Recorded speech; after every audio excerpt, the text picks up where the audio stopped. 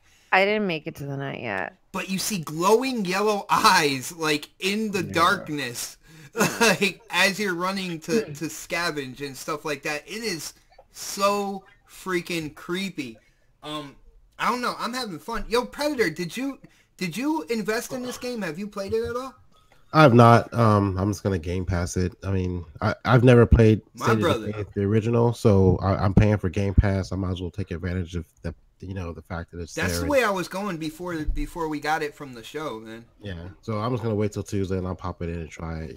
So I was tempted. I ain't gonna lie, I was tempted to get it, but with with all the negative press that's come out, sometimes you have to listen to that shit. So I haven't seen any gameplay. I've actually tried to stay away from as much of this game as possible, so I can come in with an open mind instead of just listening to everything everyone said about it. But I was tempted to go ahead and pick it up Friday, but I decided just to wait till Tuesday. All right. Well, Pred, I was pouting because I was like, damn, I forgot to save money to put it aside for the Ultimate Edition. And I really want to play, and I was like, oh, fuck it, we'll Game Pass it.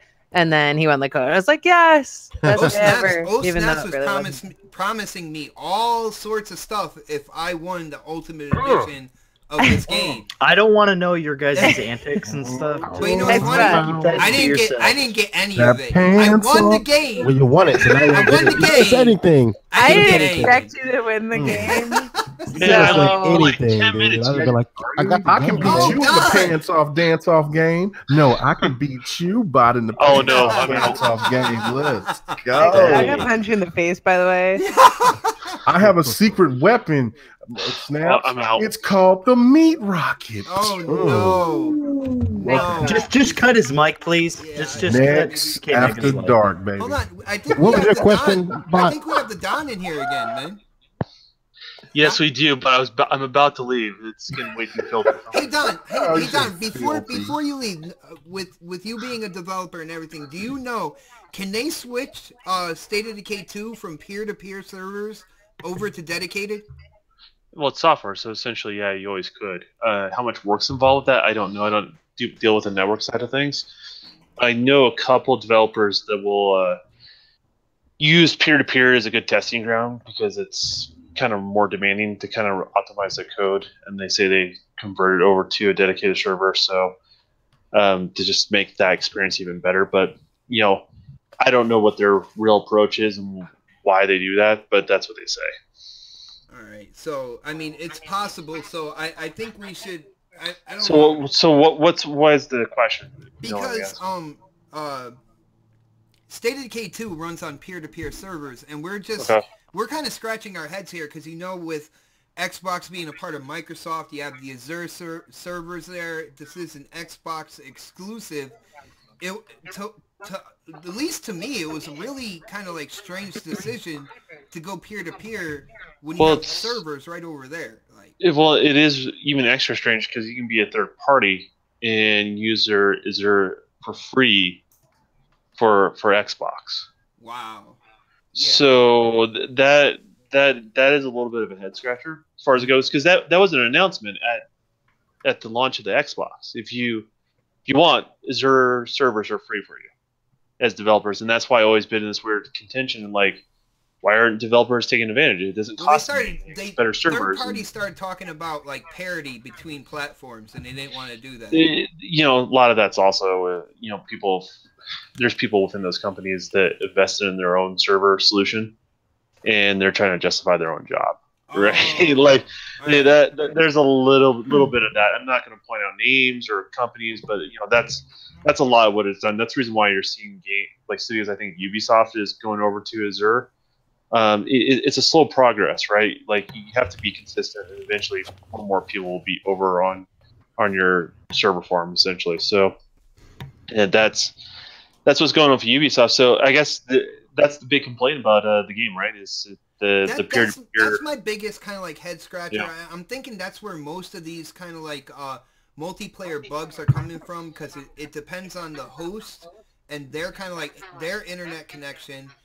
in terms of stability going through in the co-op experience. So I'm thinking that that is kind of like the major wrench that's going on right now. Yeah, and then you got some people like sometimes like connect. For example, I over here closer to the west side of the United States, and trying to connect to say somebody in Florida, forget about it. Like peer to peer, like in a game that's already having issues, that's not gonna really. I mean, it can work if you do it right, but you're setting yourself up for failure at that point. Yeah, yeah. So I'm hoping that at some point in time, you know, Undead kind of gets back into a meeting with Xbox, and I hope they decide that they're gonna go with dedicated servers. I think that'll clean up a lot of those kind of like bugs and issues that people have been having with like the co-op side of this game. So I always try to take the right side when it comes to things, and sometimes it's calling out the side that may not like to hear it, right? Uh-huh. But this is one of those things. Like I totally side with 100% with the consumer on this. The reason why, because the consumers bought a platform expecting people to use Azure, especially their first party, right? Because it's free. They said it themselves, right? So they expect that. And then you have the developer saying, hey, now you can do co-op. And now the game comes out and it doesn't do co-op. Like that's kind of a real issue. So, if people are frustrated or upset at this particular situation, I think they're totally justified because they were promised by two companies. The two companies that are involved, and they didn't deliver on that promise. And so, there's hours and hours of gameplay that people can lose just from. If I understand like the game correctly, you have survivors, and if they die, it's a permadeath, right? So, so you can basically you're losing your save file when the game has an issue, and that's not okay. That's the epitome of how you really frustrate a gamer and make them feel like they spend a lot of money on something that it's a waste, not only their money but also their time. So I totally get where people are frustrated on this one. Yeah, definitely. I mean that I can agree with me, that. I feel like that would kind of like solve a lot of the problems. But yo, shout out to Jazzy in the chat. He said based on what the dev stream said, he says it had something to do with the world and spawning process, but not sure. So I guess they had a reason as to why, but the game's out right now. So what I would do is, as the game is out and you're working to make it as stable as possible for everybody, the co-op players out there, single player experience, you got DLC, you got a DLC roadmap as well. Work on the whole dedicated server situation, and I feel like if they come up with a process where your players can spawn, everything is good, you got the radius for the tether, all that good stuff, I think it'll just, in the end, it would be the best thing for this game. I don't know. You guys agree? I don't think they should have released multiplayer at launch if it's in the state. If it was in the state, because they're like, okay, you can have your single player experience, and then we're adding co-op later as an additional, thing. I just don't think that's fair to. You're just setting yourself up for failure. Like I don't understand why someone would do this. I mean, people have different standards when it comes to what type of glitchiness that people will tolerate on a game, or based on the game's charm and stuff like that. I tend to have a very low tolerance personally for that, because I try to be a perfectionist on my side on my craft, but B, it breaks you from the experience. There's a certain amount that I'm willing to tolerate, and there's a certain point where I'll just stop playing. There's a reason why I don't play Elder Scrolls Online or any games or any Fallout games.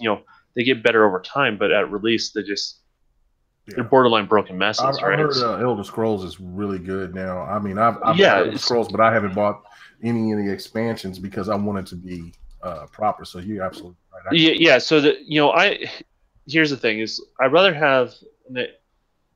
Hear me out on everything I'm saying before someone jumps down my throat. Right? He's talking about. I'll rather have less content at something launch than broken content at launch. Does that make any sense? I'd rather Yeah, have it on be on the light side of things, and at least have a core experience that functions and works. I think that's on an issue by issue situation or a game by game situation. Well, when it comes like to this game, I can definitely see that, man. Well, I would say issue by case to case, but like if you look at like Halo, like I'm not a fan of how Halo 5 launched when it came to the multiplayer. Even though it had some of the best multiplayer, it was very light on the maps. And I'm one of those people that said I actually enjoy the campaign. So like as a whole package, it was a good game, but it was light on that side. Now, if I had a bunch of broken maps, I would totally take the light on the map side of things to start off with before I had a bunch of broken maps, right? Because that would have totally turned me off from the experience, down the road. On something like this is the same sort of story for me. I think I'd much rather just have the feature somewhat missing to start off with, and then add things as it's later available, right? So I don't like broken content. Vote for That's just me. K-Mega's gameplay. Vote for your gameplay. We don't know. Vote. We don't know who Votes are not even up. No, I'm just saying. Just Oh, they the poll is up, by the way. Oh, the poll's up. Did anyone want to vote for me already? No, That's they usually what can't I vote for don't me. know. See, I'm too busy. I'm actually talking on I'm the show. I'm chopping enemies on an Xbox exclusive, baby. Fred's gameplay of Rise was way better. Oh, now we know. Yeah, fake news. Fake news. Fake news. Okay. I like how Anyway, speaking of broken gameplay, what's your thoughts on he this? wants to try and play a game I played last week. I know, right? I just Like- wanted to show you like what you you was need doing it. wrong, brother. Oh, Oh, man. wow. Mm-mm. Guys, on that note, talking about people doing things wrong, did you guys see, I think it was Best Buy, they're doing away with their gamers club? Or they actually have done away with it completely. Nobody can renew their gamers club and stuff like that. Is there anybody in the panel that is a part of that club on Best Buy? I used to be. You used to be. What is the what were you getting for that for that like subscription? $60 a month. I think it's not $60. Is it $60 a year or some shit like that? 30. I think it's like 30. It was 40. Is it 40? Whatever it was. You 40. basically a year you get like discounts. Like I think it's like a 10% discount on all games. And the thing is, if you pre-order games, and a lot of people didn't know this, if you pre-order a game, you actually get another $10 added to your account. So like basically you're saving yourself like, the 10% plus another $10 on top of that. It's like it came out to like 12 to $24 depending on what game you bought or something like that as you save. So it was a good deal, but I think at the beginning it was all physical games. Like you had to get physical. And then near the end they started doing a few digital titles. You could order it online and still use your 10% discount on top of the $10 back that you would get. So a $59 game would probably run you at the end of everything said and done would run you about maybe $40, right? And then you can trade it in after you beat it, and you could probably get another $30 or $40 back off of it. So you would break even, to some degree, depending on if you sold the game back and when you did it. Yeah, it depends on when you did it. Yeah. You could almost break even. If not, you were pretty damn close. If you did everything right. So it was actually a good program. Why do you think that it's gone now, man? Probably because it was a good program. Probably because it was a good program. I don't know a lot of people that took advantage of it. Again, you had to spend money to get into it, but at the end, I think it actually saved you money as a gamer if you wanted to get physical titles. So I don't know why they got rid of it. Maybe it just wasn't making them any money anymore at some point in time. They decided to drop it. When I first heard about this, and it was in the DM and everything, I thought this is just another sign of how many more people are picking up games digitally. Yep. Whether it's Game Pass, where you have it as a subscription service, or you're literally buying the digital codes outright. Do you think that's like a big part of this right now? It might be, and the thing is, like, a lot of people have gone more the digital route anyway, and the people who are buying physical, they're the ones that are getting like the collector's editions and stuff like that. Most of the people I know that are digital, that are physical only, are getting collector's editions. There's a few out there who just, I just like a physical disc. I gotta have it. I think Lady Fox is one of those types of people, but I don't know, man. I mean, I thought it was a great deal. I didn't take advantage of it once my subscription expired. I think like late last year. But it worked. I liked it. I don't understand why they got rid of it, but maybe just weren't enough people jumping into the program. I got you. Yo, Dark, what do you think about this? I don't know. Were you a part of this this program through Best Buy? No, I wasn't a part of it, but I did. I only heard about this until the day. Shout out to Iceman LMH on Iceman. Iceman. Yeah, shout Yo, out me to and him, Iceman man. got a game sometime. I always see him on Xbox Live, and I don't know, man. Yo, Dude, Iceman, do you have he's Destiny good. too? Come on. I don't think he has that game. He's not cool enough for that. But no, Azra, don't vote for Otter. Oh, Not vote for dang. Rotter. Rotter, Dang. sorry, Otter. Rotter. Thank you. Now I'm Rotter. That's gonna be another nickname. Thanks, guys. You're welcome. But yeah, it kind of sucks that this Gamers Unlocked is going away. It kind of sucks because, I mean, it was only like $30 or $40 a year, and you got to get as many games as you want throughout the year on a discount. And it sucks that they're taking it away. But I think honestly, Best Buy wasn't. I don't know if Best Buy's in the best of shape, anyways. Because I mean, every time I go into my local Best Buy, they don't have anything in there. They always have the new stuff, but they never have anything. You gotta come to Connecticut. They are stacked over here. Are they stacked? Okay, well here in California, not they're not games, maybe stacked. not games, but when you're talking like PCs, TVs, all sorts of electronics, yeah, they are Yeah. to the roof, man. Well, here I know that they're not stacked at all. They have the minute of stuff in their stores, but to see this happening, it's not pro consumer. It seems like they're just kind of, maybe they're trying to get away from the whole gaming stuff because probably people didn't utilize it. It's, I guess, that makes sense because people didn't utilize it, but I mean, if they should have just kept it. I mean, for the people that think about people actually not subscribing to that. I didn't look at the numbers for subscriptions or anything like that. I automatically, because I see how many people are talking about buying digital codes and this and that when it comes to games. I just figured that this was it's just another sign that you go a couple years down the road and it's going to be like 99% digital. Yeah, and that's where the future is, and that's where they're going, and that's why I think they probably shut down this program. Yeah, that's what I'm thinking. Mega, what do you think, man? Do you think this is a sign of the digital times, or are you sad to see this thing go? What's up, man? I think that my gameplay is going to kick ass this week. I don't think so. But wow. But no, yeah, Otter was right. It's this digital game. I was actually right to you this time. Say that again. Holy shit. I mean, I know I feel dirty saying that. I mean, I need to bathe after this show. You feel the tea sinking in on you? Yeah, I'm saying I feel a little grimy. I'm saying just a little oily ass after I just agreeing with you. But I just, the thing of it is though, it is about digital. So many people were, digital, it's so cute because Sony did that little thing with the, I got this hard copy game and I can give it to my friends.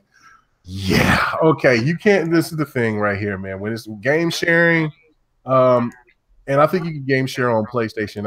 I've never game shared on PlayStation, so I don't even talk to anybody on PlayStation. That's you can game share on PlayStation, but it's terrible. It rarely works. Really? Okay, so regardless, it's like they have all these great digital sales, and when you look and you go to GameStop,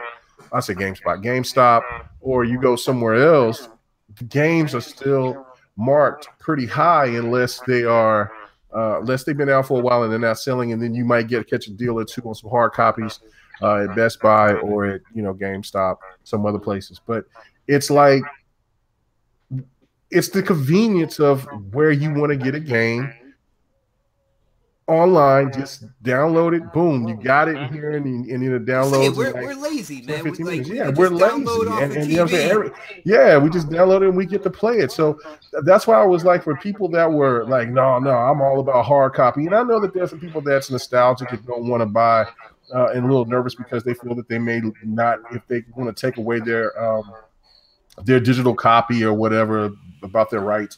I get that, but for the most part, people just want a game and they want a game convenient, and it's not as clump. You know what I'm saying? It's not. You don't have a lot of clutter, and disc over time they'll have scratches. Those games might be playable, and then by the time that you want to try to get a refund, you go and try to exchange for other games. You only get like $1, and you may give them 20 games for just try to get one game. It's just a big mess. It's a big hassle.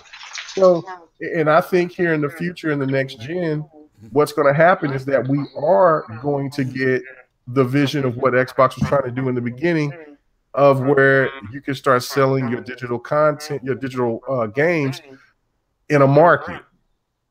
And that's going to if they get that down pat, that will be absolutely huge for like. Yeah. There's so many moving parts. I wouldn't bet on that one. Okay, well, I mean, because you have to get developers on board, and you have Don, to did you pick up Mrs. KTR? What's going on here? Yeah, I'm back. I'm back. It's all covered. No, it may be moving parts, but I've heard you say that before, and then next thing you know, you went back and you said, about what? Tell him, nigga. Hell, I can't remember, but I know that I've been right about my prediction. Get him. Anyway, so look. Are you talking about Scalebound? Because are you still excited for that? Oh, hell yeah, I'm still scared about Scalebound. Look, it hurts me. Don't break my heart about Scalebound. Don't hurt my heart about I know, that was a low blow. That's below. I apologize, man. Yeah, because Rand told me. He tried to warn me, and I was like, no, Rand, bullshit. Yo, if K Mega didn't need you, Don, to get through Halo 4 and actually beat it, like we ain't be cool in it. No, I mean, I'm just saying. Look, we're all, you know what I'm saying. It's not. We've all been wrong about things, all of us. And the thing of it is that this is perfect for the future of gaming, and I can see why maybe devs may not be on board right now because of the fact that there's so many moving parts, like you said. But there is always a way to get that going. And you know that Microsoft is going to be at the forefront of trying to get that happening so where the developers can get more out of what they do than what they get out of from these chain stores. And look, I don't mind, you know what I'm saying? I don't mind going to a GameStop and going to get a certain game every once in a while, or going to get a console, things like that. But we all know when we go into these stores, it's like highway robbery. When you can see a game on a sale on PlayStation or Xbox, and it's like $10 here or $20 there, $30 for a newer game, then you go and you try to get a pre-owned copy, and it's still $54. People are sick of that shit. People want, you know what I'm saying? People want things that's economy. I can't say that word right now. I'm drinking. So it's friendly to their pockets. Friendly to their pockets. Jerky flashback. Yeah. Yo, Mega, I think this generation, man, what they did is they eased people in. I know with certain friends I had, they were out there buying physical discs, and it started with like a smaller title, like maybe say like Crimson Dragon or Dragoon, however you want. I think it's still Dragon, but I think you should add the O because it's from Panzer Dragoon or whatnot.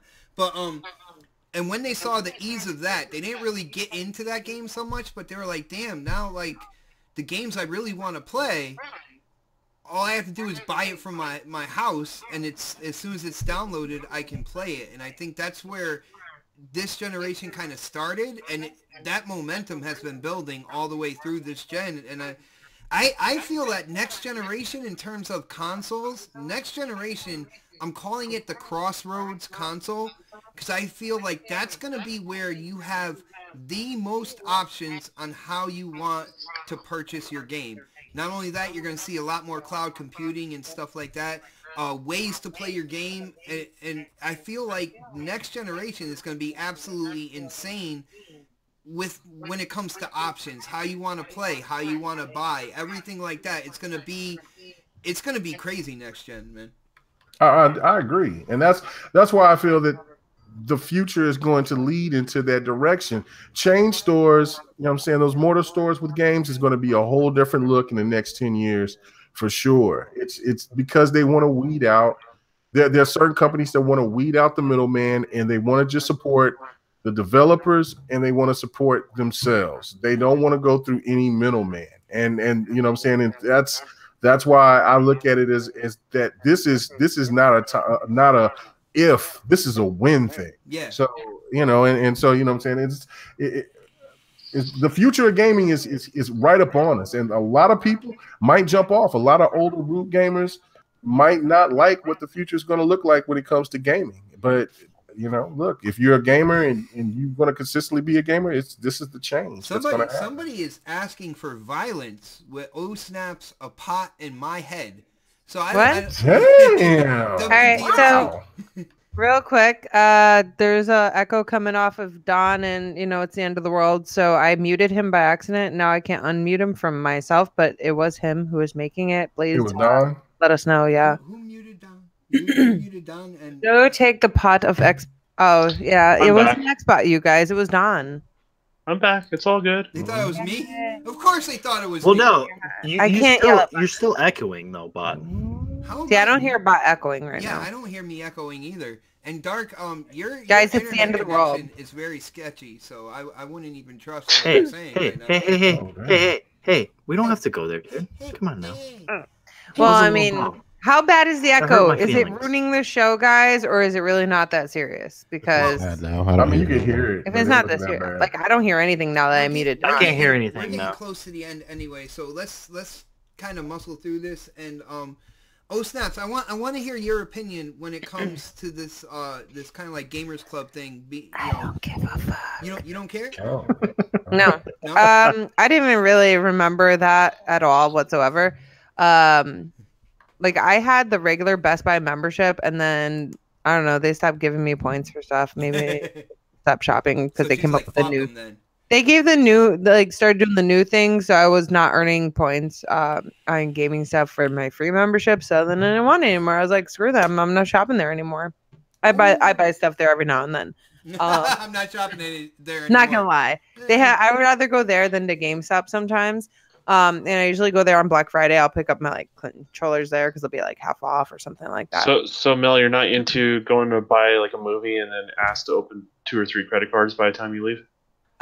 You know, I really love when people ask me to open up a credit card and then I'm like, but my credit sucks. And then they keep trying and I'm like, no.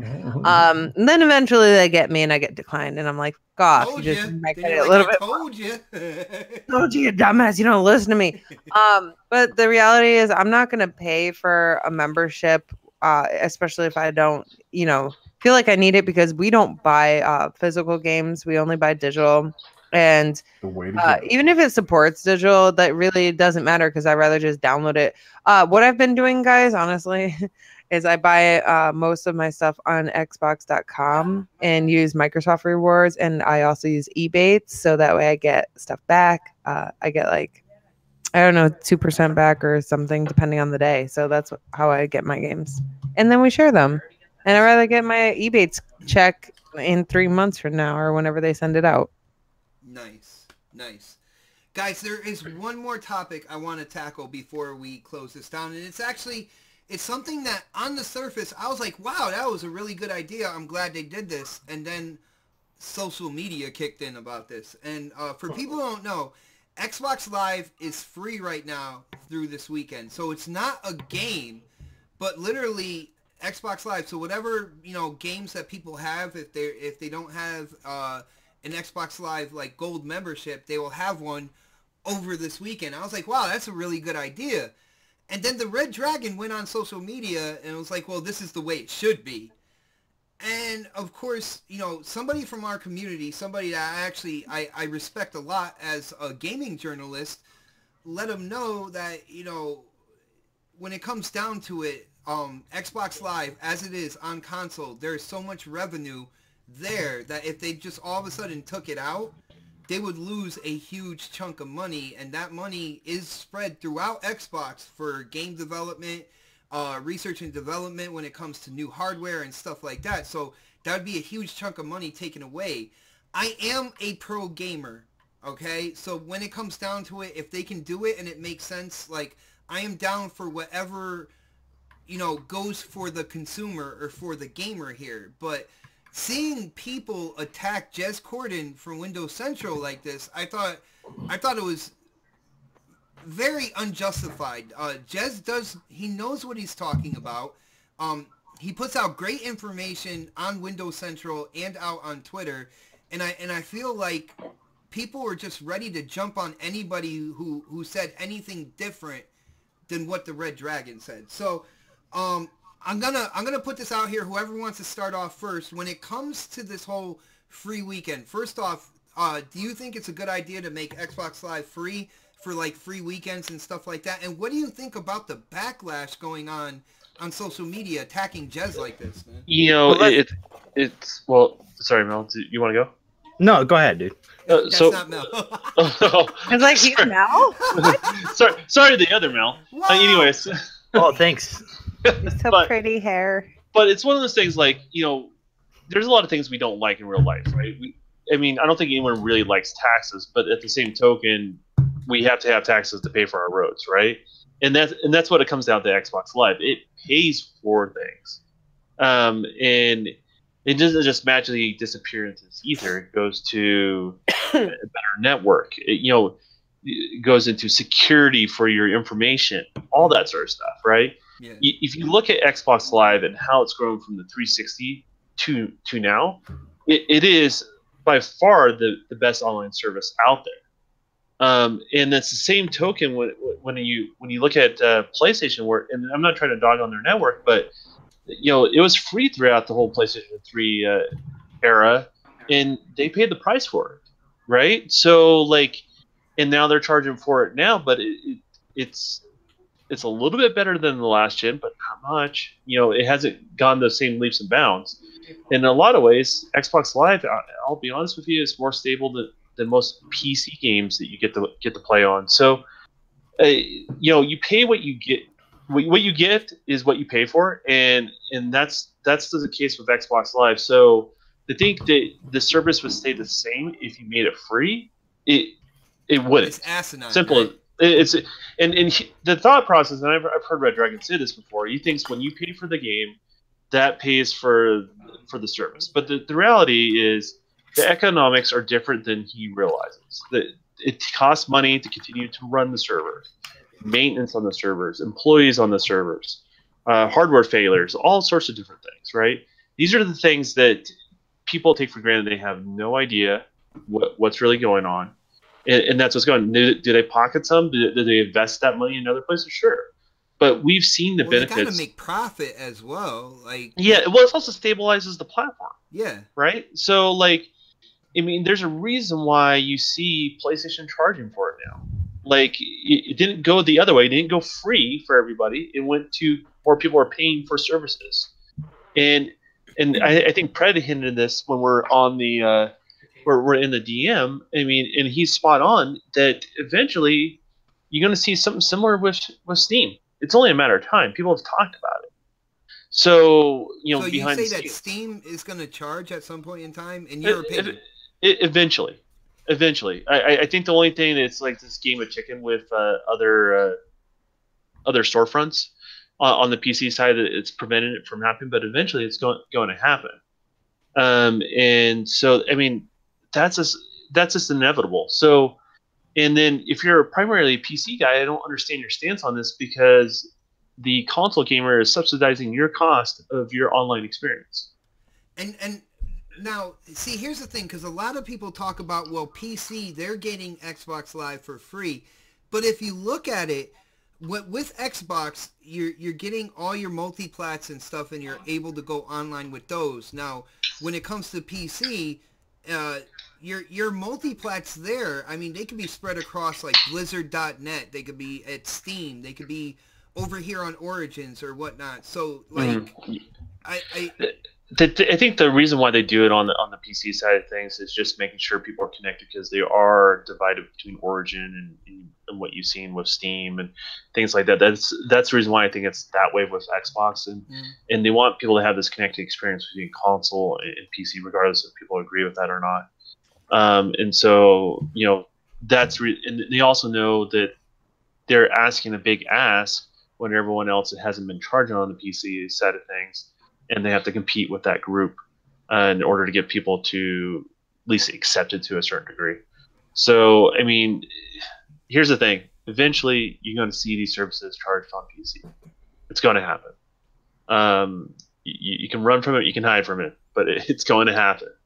And so I feel like people that are in the know need to be a little bit less emotionally invested and need to look at the facts, and that's what Jez did. Yeah. Jez is not looking from an emotional standpoint. He's looking for what that actually pays for, what it does, what it provides for the consumer, and he put that out there. Red. So huge shout out to Jez for kind of like, he saw what was going on and he gave an explanation as to why, but there was other people like, I don't know if people out in the chat, somebody like Too Much Food, he thought it was a perfect time to get in and try to be sarcastic and try to...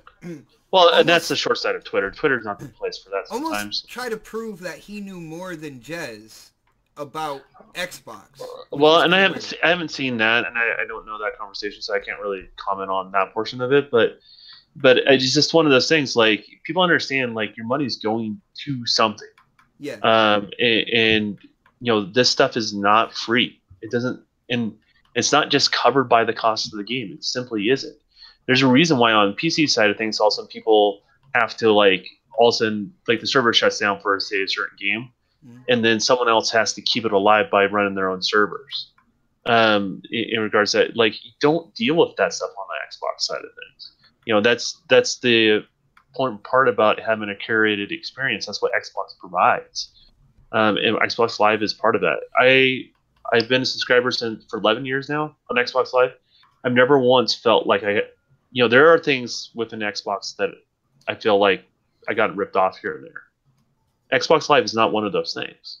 It's always been a good experience, and I can only speak from my experiences, but I'm kind of curious what other people's experiences have been with Xbox Live, and has it been worth the money for them? No, because I'm gonna just speak real quick. Go ahead. You go. All right. I really hate their party chat service. It freaking sucks. Okay. For what we pay for, like, yeah, it's the online experience to play with your friends, but half the time the party thing, it does not work.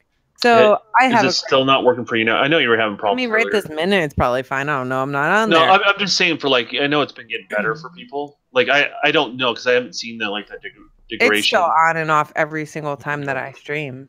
So she makes a great point. I mean, they need to go in. And I'm still paying for it though. Solidify those aspects of your live service.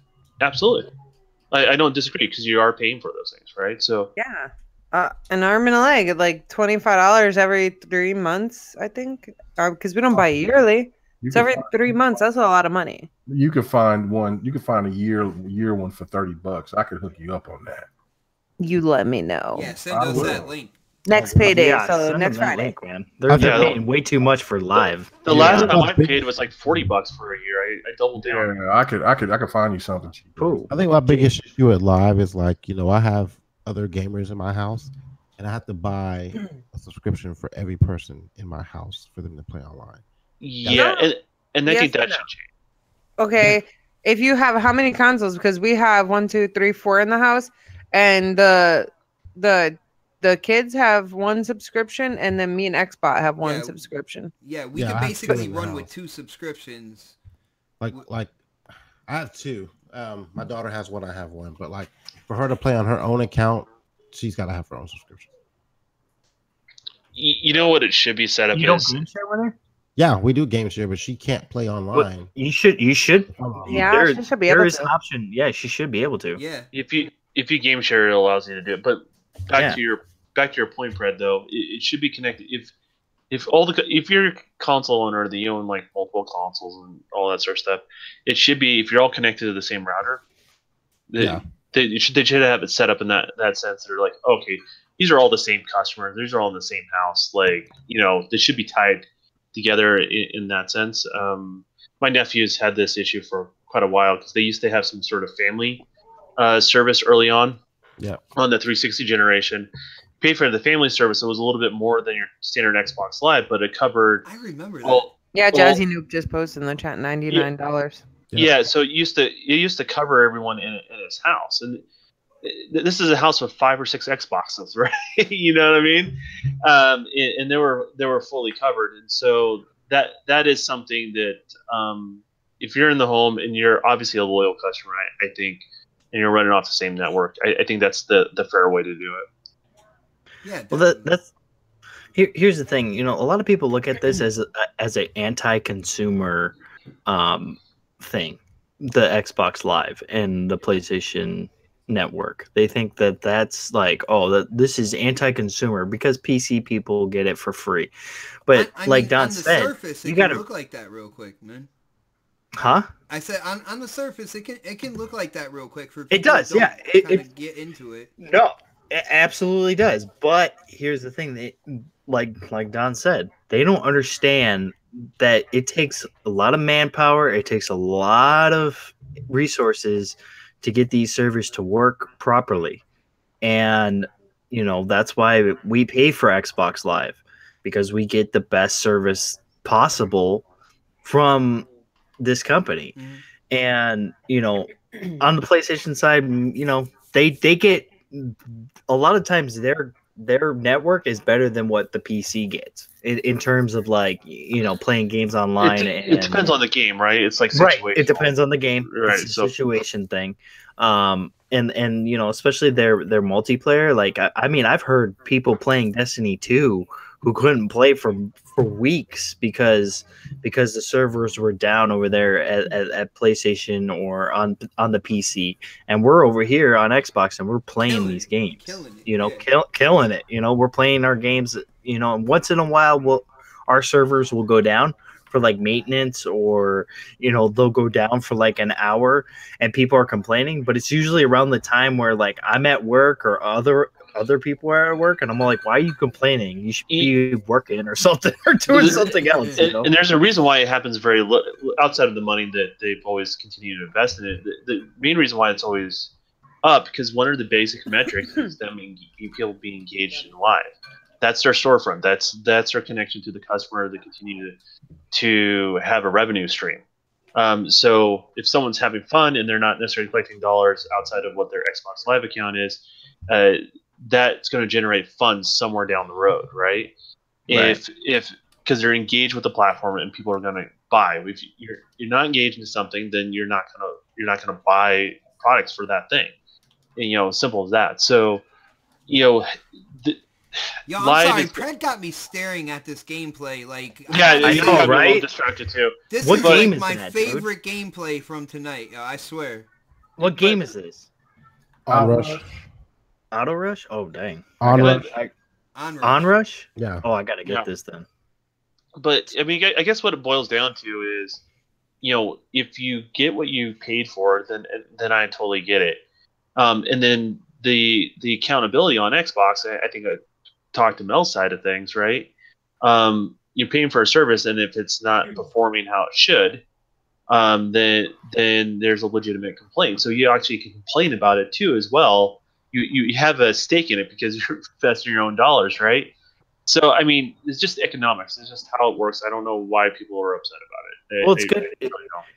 Well, it's good for business too. For the business of Microsoft and PlayStation. To have these services, because then they have the money to run these servers, and they can focus the money on other things like games and controllers and things like that.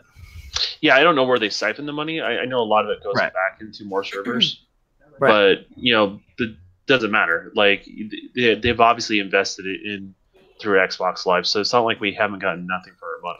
Yo, K Mega, did you chime in on this at all when it comes to Xbox Live? First off, like no, it being free for the weekend, which I thought it was a great idea, but then kind of like the backlash that happened on social media. Red Dragon, freaking Jez Corden trying to give him kind of like the information about that, and then all of a sudden everybody just kind of jumped on Jez, a journalist for Windows Central who was just trying to put like kind of like the facts out there when it comes to Xbox Live.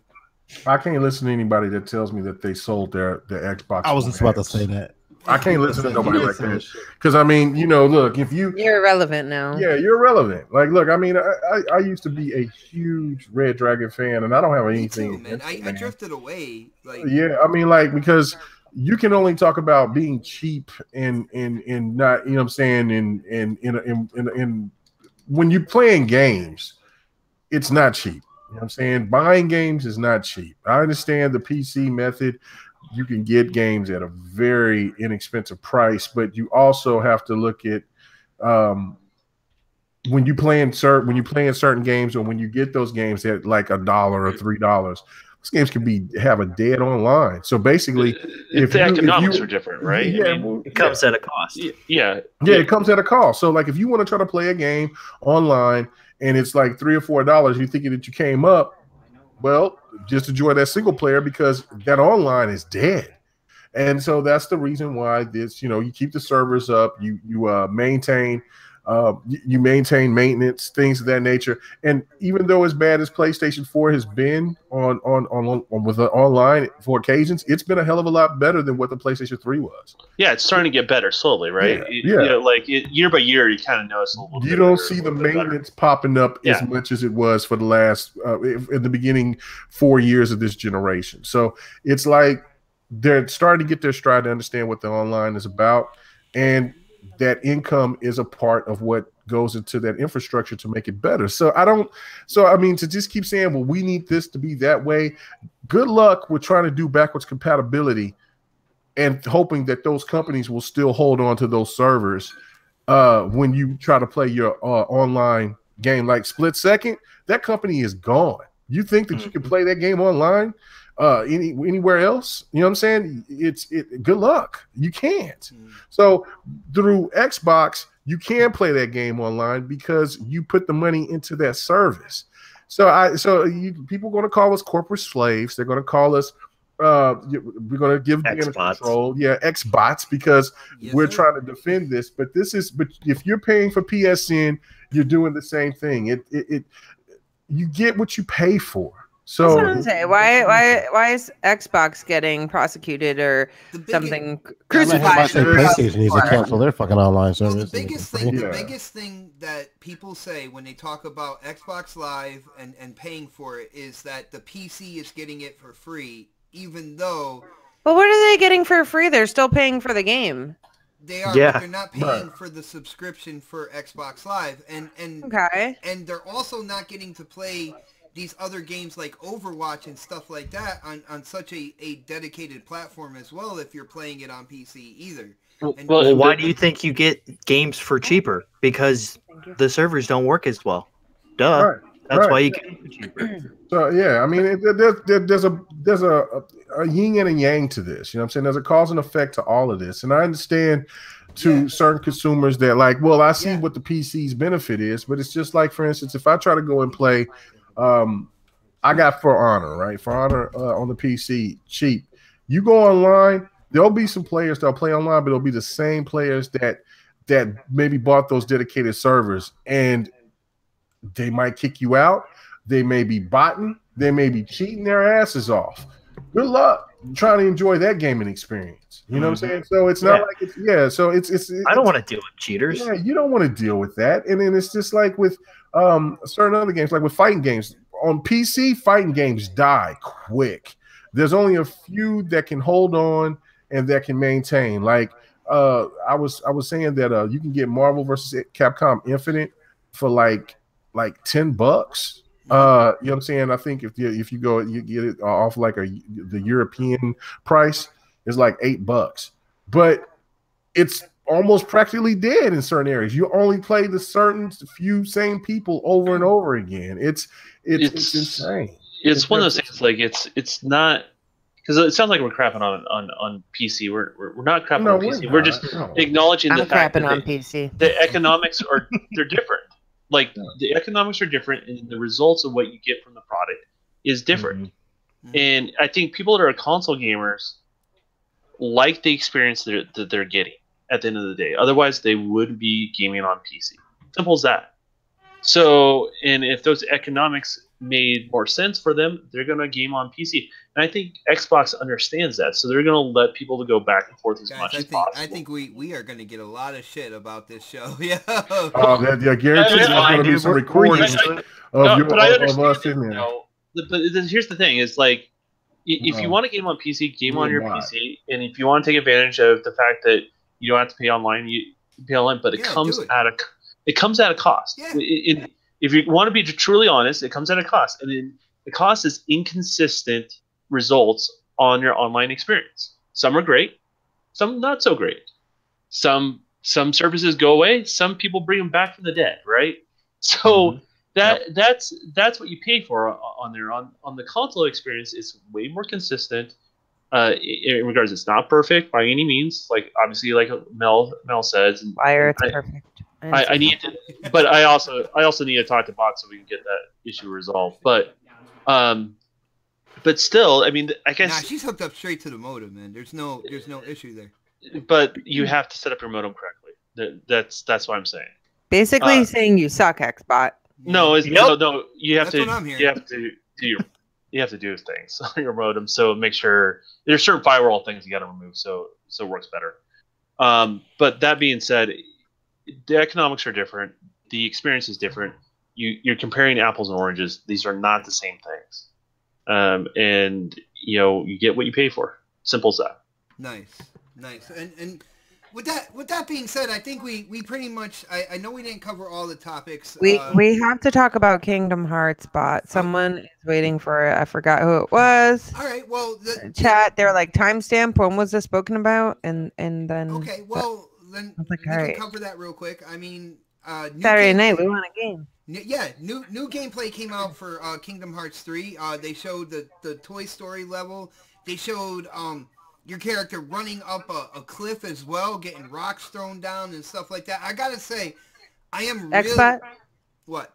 Before you say any more, can I just tell you that is the most uncartoony adult game I've ever seen. Ever. That's what we want, bot. We want not cartoony. Realistic single-player experience. So realistic, indeed. So, snaps. With that being said, what did you think about the gameplay for Kingdom Hearts? I thought it looks so cute, bot. I'm just gonna cut you off. It was so adorable, so cartoony, and looks like so much fun, and I can't wait. Yeah. Okay. I mean, I'm excited about it. I'm excited to see that Kingdom Hearts has gone truly multi-plat. Going on PlayStation. Yeah, Xbox, yeah. I believe PC as well. So So listen, okay. This is a game that I've always wanted to play. Never had a place. Okay, I had a PS2, but I never played it then. Okay. And then when I didn't have like a PlayStation, I really wanted to play it. And then I got a PlayStation, never got any of the Kingdom Hearts games. And now I'm just like, oh, so excited because I could play it on either or. But I'm just going to get it on Xbox because it's my preferred console. So I'm really excited, but it looks adorable. It looks like so much fun, you guys. Did you see when Wreck-It Ralph came out as like a special? I didn't see Wreck-It Ralph.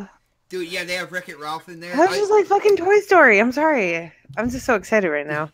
I want to see if they end up including any Marvel characters because it is Disney. Disney owns Marvel. I want to see if they put. I'm sure they will. Any of those characters in there, but it looks like it looks massive. It's colorful. It's cartoony. It's specials and summonses and stuff like that. Foxy said only PS4 and Xbox One. No PC. Oh, no PC. All right. So it's strictly a console game then. That's cool. I'm happy that people on Xbox, they don't have to think about possibly throwing down money for new hardware for a new Kingdom Hearts game. Like they solidified PlayStation and Xbox, and that was really cool. I don't know, Mega. What do you think about the gameplay, man? I'm stoked. I didn't get to see this. I'm gonna watch it after we get off. I didn't get to see. I saw somebody bring it up, but I didn't get to see it. See the gameplay, but I've owned the the first one and play a little bit. I need to do some gameplay of that. It's a cool game, man. It's really fun. You know what I'm saying? It's better than what you anticipate. Like, because that I stayed away from it for a long time until I was like, everybody started bragging about it of how dope it was. So I was like, all right, let me give it a try. Then once I played it, I was like, oh damn, this is fun. You know, because just running around with Goofy, you know what I'm saying, another Disney characters that just sound cheesy as hell, but once you start seeing other like Final Fantasy, Final Fantasy other characters, and then you doing that in the mesh up, it's really cool. And the story is really cool from what I played. I have not beat the game, so and I've got that. I got one, and then there was another one on the PSP that I owned. So it's a really cool game, man. I'm stoked for it. One thing that I do say is that you need that if in order for I think Xbox fans to actually enjoy the game 3, they have to have some kind of they need to come out 1 and 2. They have to come with 1 and 2. They have to do the remix and bring 1 and 2 just like they did for PlayStation. And I think that's going to come. You think they're going to bring them to Xbox? They would have no choice. I mean, for people, what would be the reason of bringing? What would be the reason to bring in 3 and then not having the opportunity to bring the older games in for people to get enticed into the That's true. That's true. But you know what? Maybe they'll offer that as like a pre-order bonus or something. You know what? And that I could definitely see that. Insane. Yeah, for like maybe $89. You know what I'm saying? I could see that. You know what I'm saying? I would definitely get it. It would be worth the buy because it is a really good game. High quality game.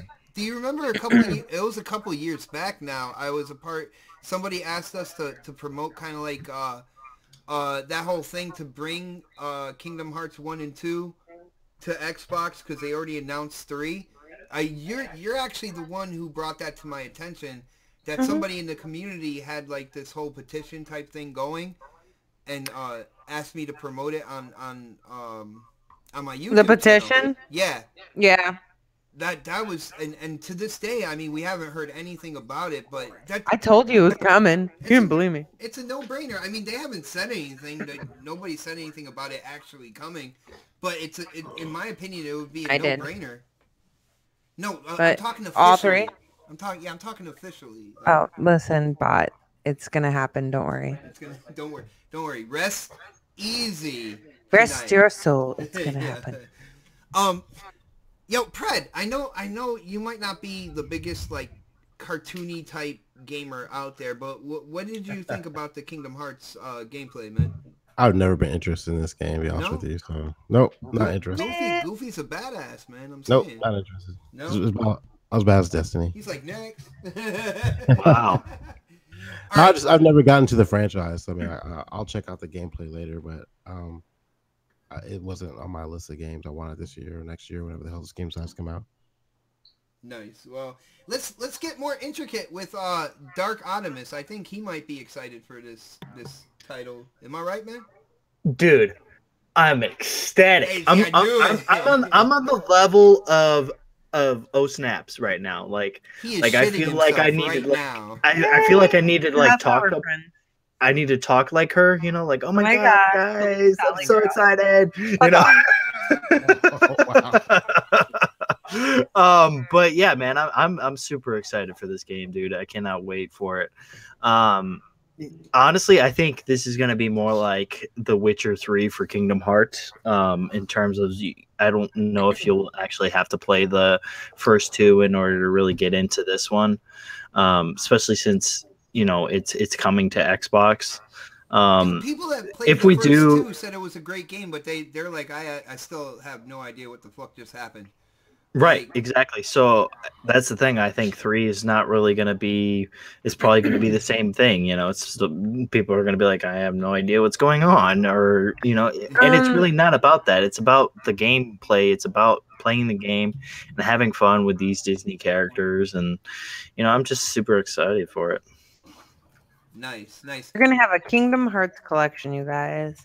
And you know what? If they don't, then they're really they're not gonna make it so you need to play the first. Then they're anti-consumer, and we need more single-player, realistic-looking games.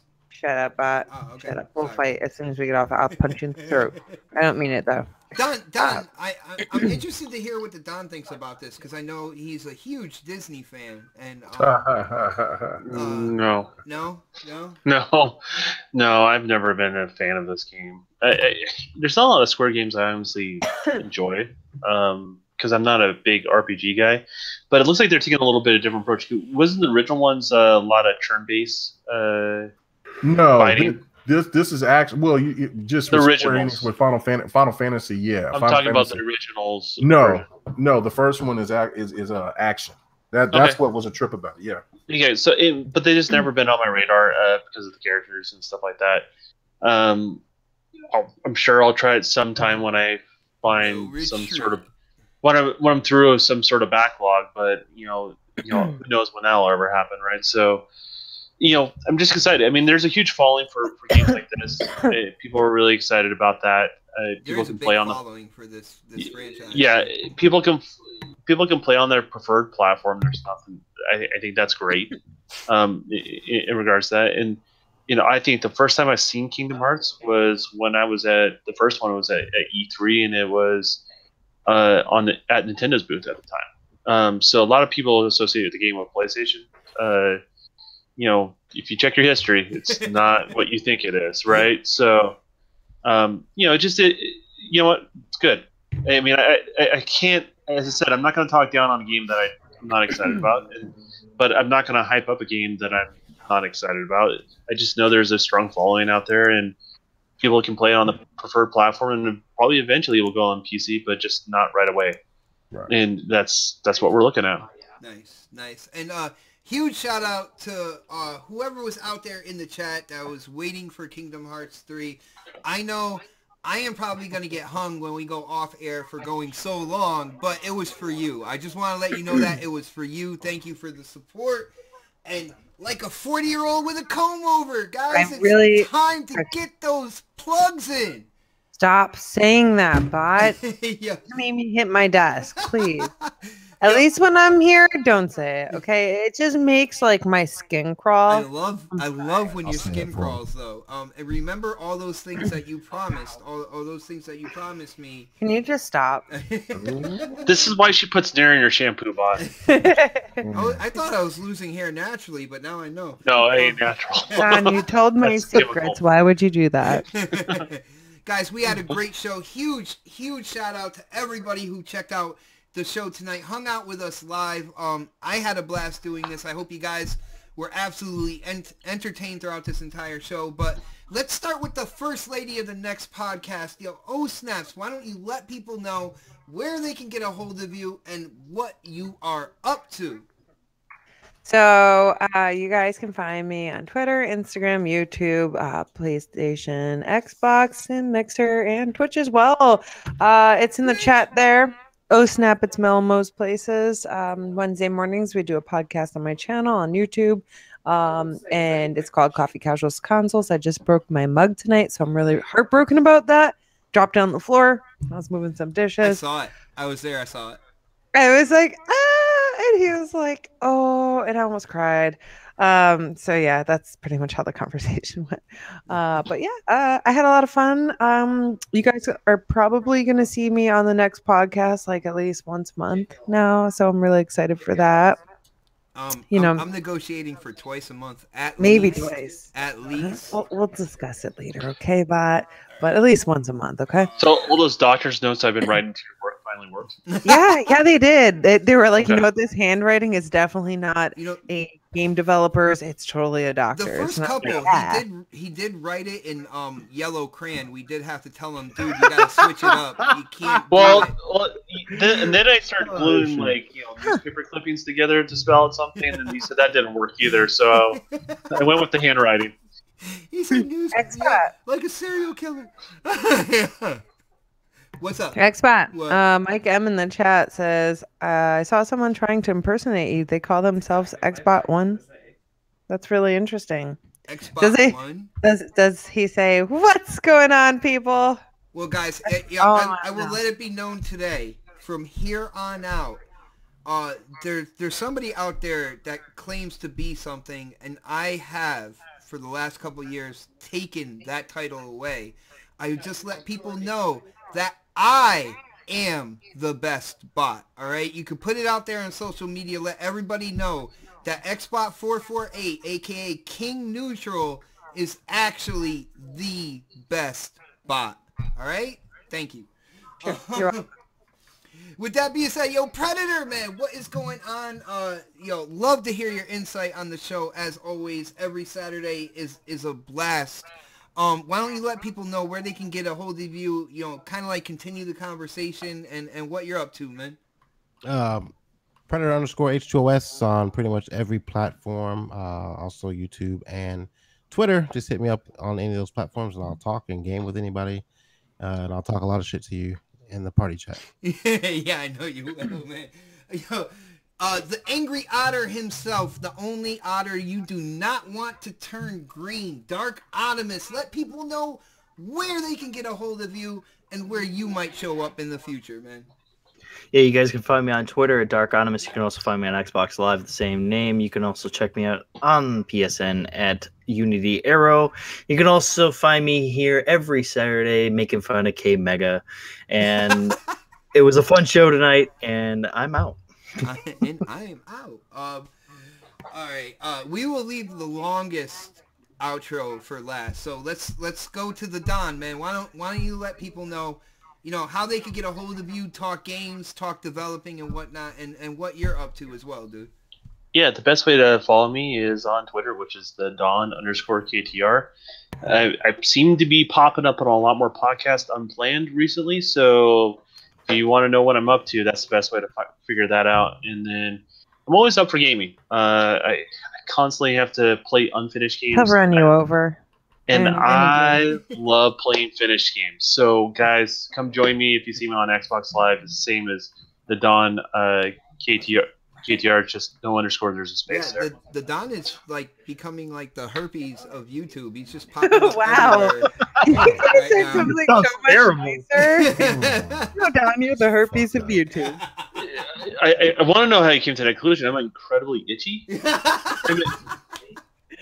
Am I a gift that keeps on giving? I don't understand what keeps going on. Yeah, you are definitely, Don, you have no idea. You are definitely the gift that keeps on giving, man. Yeah, so anyways, I mean... anyway, he just anyways me.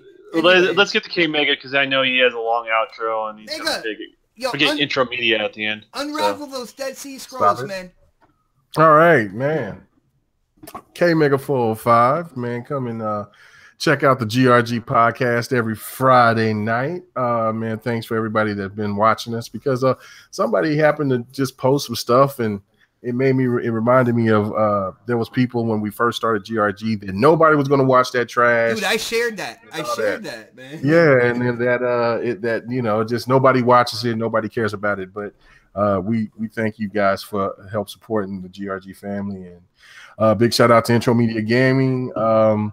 You know, BGST, you know what I'm saying, and just doing our thing, man. Thank you. And vote for K Mega on the gameplay, man. You know what I'm saying? K Mega said vote for Xbot. Like he's truly right on that. That is the best gameplay.